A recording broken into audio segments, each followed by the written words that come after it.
Welcome back, everybody, and welcome to Slasher Quest, taking you on a journey with me through the 1980s slasher movie catalog, one film at a time. Well, fall now is in full swing, and man, Halloween is fast approaching, so I thought it'd be a great time to talk about a fall-themed slasher, and that is Fall Break slash The Mutilator. It is from 1984. It is directed by Buddy Cooper and John Douglas.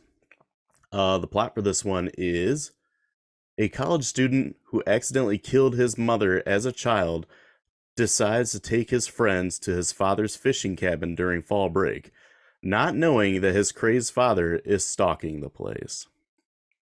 The cast for this, we get Matt Mittler as Ed Jr., Ruth Martinez as Pam, Bill Hitchcock as Ralph, Connie Rogers as Sue, Frances Raines as Linda, Maury Lampley as Mike, and Jack Chatham as Big Ed.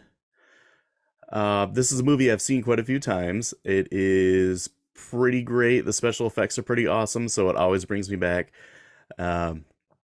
I've watched it, I think the first time was in college, and it was probably someone ripped it on YouTube, I believe. Or it might have been the time when I was into like searching online and trying to find as many as I possibly could. I know I haven't owned it on physical media until now, which I watched it this time on Betamax of all things. This is actually like the unrated version, and I saw some stuff in there that I haven't seen before until this time, and then when I watched it again on Plex streaming. So it was some pretty cool stuff, and I remember it cutting away in some scenes. I mean, I'll get to that here in a little bit.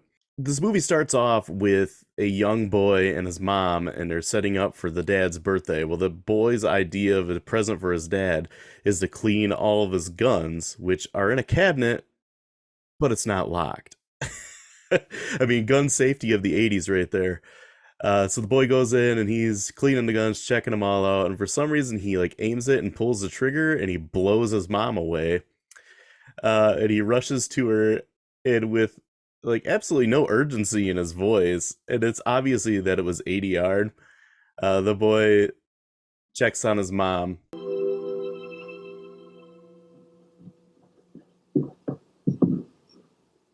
Mama, mama. It makes me laugh every single time. That was the one thing I really remembered from the first time watching this, was just how it was obvious like the same take was just repeated twice for mama, mama. It's there's no urgency at all to it, and it cracks me up every single time. So after that, like the dad gets home and he's pissed off because like, oh, my wife is dead. But like, I don't know, if I came home and saw that my wife was dead and my son shot her, I'd be more worried about my wife being dead than being pissed off at my son. This guy's got the opposite approach, and he chases him into the room, and he ends up just having a drink with the mom's corpse. So, yeah, obviously that guy's jacked up. Now we get present day, and the son gets a call while he's in a bar. Like someone knew that he was there apparently, and told him that he needs to close up the beach condo or beach house or whatever the heck it is that his dad has. And all of his friends think that's a great idea, and they decide to go with him. So now we got our setup for the slashing. This is when we get to see the title slide of Fall Break and find out that it was the original name of the movie. The name was changed to The Mutilator upon video release, just to, you know, get more people to rent it, obviously. And I mean, that awesome cover that I showed you on the beta, that also brought people in, and I'll talk a little bit more about that too later, because it's got one of the greatest taglines ever for a slasher. And with the title scene of Fall Break, we also get the amazing theme song for this, which is Going on a Fall Break. We're going on now. A fall break, walking hand in hand in the moonlight. The group is traveling to the beach. They stop and they buy beer, and it just like stops the song. They get out, they buy the beer, get back in the car, and then the theme starts up again. We're going on now. A fall break. And we get like another driving montage. It goes on forever. They finally get to the place. They walk into the house that's unlocked, and no one seems like too off put by that. They're looking around, and somebody stumbles across a picture of this dude that's like dead, and there's just like blood all over him. And Ed Jr.'s just like, "Oh yeah, that's a guy that my dad ran over with his ski boat." And everybody's just kind of like, "Huh." Like the dude's got a picture, like he took a picture of this guy that he killed, and he just has it laying about his house. Like, what in the hell? And no one seems to really care at all. But people seem to care that there's a battle axe missing on the wall. And Ed just brushes it off. It's like, oh, sometimes my dad likes to take his toys with him. Like, that's not weird to you. The one of the main girls is upset about it, and she's like, oh, you should call the cops. And he's like, oh, I'll call my dad in the morning. But like they literally just got there, and it seems like when they got there, it was maybe like 3 o'clock. So it's, I don't know why he can't just call his dad right now. But anywho, now we're there, we're set up, we're in the area, the battle axe is missing, and it's pretty predictable what's going to happen. Well, they start getting picked off one by one, obviously. And during this whole sequence, too, like day and night is all messed up. They show some scenes where they're out in the dark, some scenes where they're inside, and you can see the light coming through the windows. So either the moon is about half the sky, or we just didn't care about continuity, I suppose. Which, I mean, it happens a lot in cheaper movies, and it doesn't really take anything away from this movie. It's going to be amazing no matter what. So the first people to be taken out are Mike and Linda. They stumble across this pool, and there's a really weird bit of dialogue in this. What's wrong with the water? It looks like it's been loaded down with chlorine. Will that hurt you? No, in fact, it probably prevents herpes. Oh, I didn't know I had to be concerned about that. And he just kind of shrugs and goes, meh. Just kind of throw away, and she's okay with it, of course. So anyway, Linda ends up getting killed. She gets pulled in the water, gets drowned and everything. And the whole time, like, Mike has no clue. Like, somebody can come into this pool without you knowing, drown the girl who's probably thrashing about, take her out, and you don't even know. That cracks me up. But Mike, I mean, he gets his in probably one of the most hilarious moments of the movie. He walks out, and the Mutilator pops up, and it's obvious then that it's Big Ed. He's got the off-board motor, and he just like chops Mike up. The kill is gruesome, but Mike's reaction, and I'm going to show it here in full for you guys. His reaction is priceless.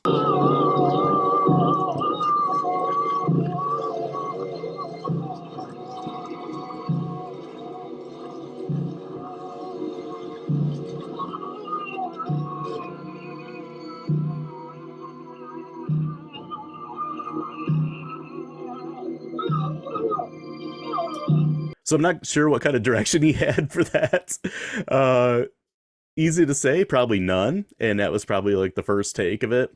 The special effects are incredible. I mean, the kill's gruesome, but it goes on forever, and way to like not sell it, dude. Just every time that comes up, I just about lose it. Like that was his go-to for that death scene, and it just kills me. The next thing we get, like a couple walking on the beach, and there's a cop. It's like, oh, careful, you're gonna get struck by lightning. I'm pretty sure that'd be the last of my worries. Walking on a beach at night, maybe even during a storm. Just kind of funny. Say, you didn't happen to see another couple walking on the beach, did you? No, I'm sorry. Well, if you do see them, don't look. Okay, thanks.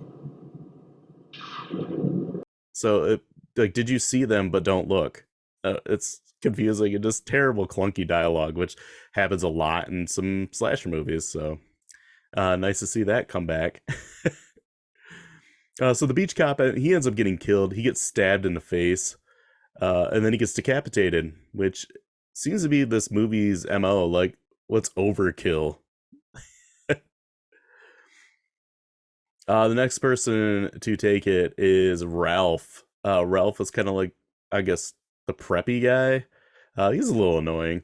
He ends up getting stabbed with a pitchfork. The next kill is probably the most gruesome of all of them, and that is Sue's death. This is one that most people talk about and think about when they think about this movie. And she gets a fishing gaff, which is like a large hook, inserted between her legs, hooked through and brought up through her stomach, and then she gets decapitated. The first time I saw this, like I said, it must have been like some weird rip or something on YouTube, I think. Uh, and it must have been like the rated R version, because I remember like the hook going down and then that was the end of it, and like her screaming. Similar to like Sleepaway Camp, where it's just kind of implied what happens with the curling iron and Judy. Was like the same what happens with Sue in this movie. But when I watched it on beta this time, the unrated one, you saw pretty much everything, and it was ridiculous. It is disgusting, and that kill, I don't know how you even think of that, but it's brutal. I believe the Blu-ray version as well. I haven't seen it. It's probably what I've streamed on Plex before. That shows it as well, but I guess maybe I wasn't paying attention the times I watched it on that, but I did this time with the beta, and it just like caught me off guard. And then soon after that, Big Ed starts stalking his son and his son's girlfriend, who is Pam. We get like a fight between them, and of course, Ed Jr. gets knocked out, and it's a ridiculously dumb fight scene. And Pam ends up stabbing Big Ed.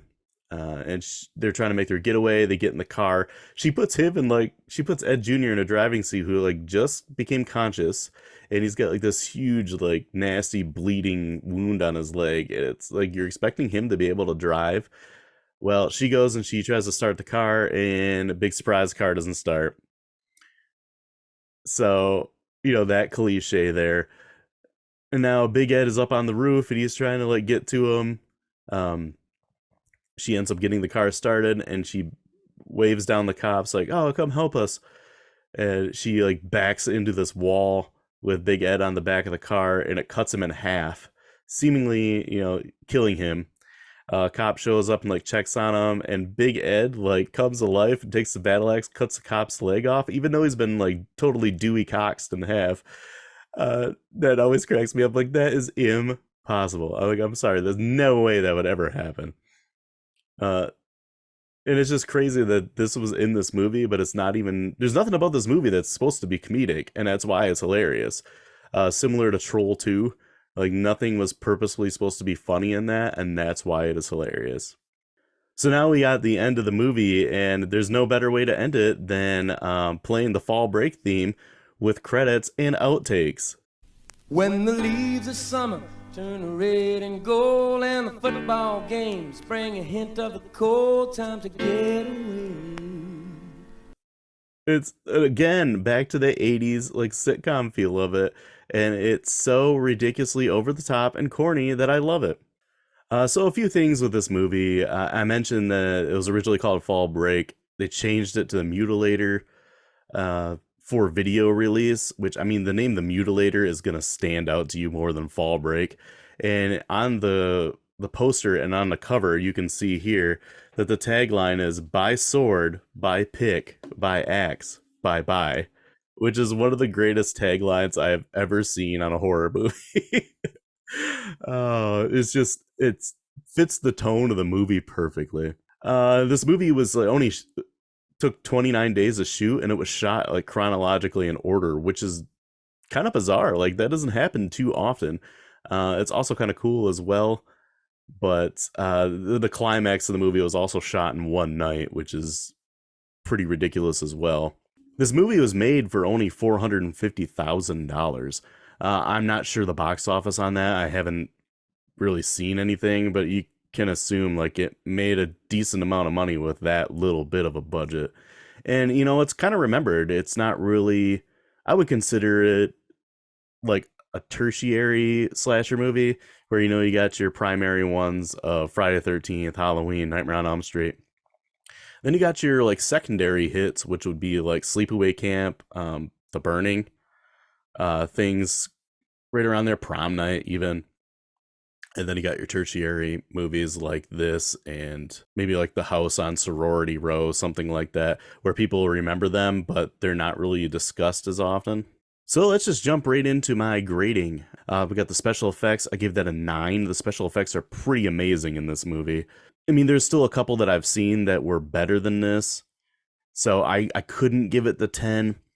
Others, you might see it and think it's a 10. The acting I gave a 6. There's some pretty decent performances in this, but there's also some pretty ridiculous ones, like Mike getting cut by the off-board motor, and Mike in general, man, he's just brutal at times. Like, dude is wooden. The plot I give a 6. It's really cliche. There's nothing like to stand out about it, but it works, and there's not really any like huge holes that you can go back on. So it accomplished basically what it set out to do. It brought in some teenagers, or college students, I guess in this case, to go get killed at a beach house.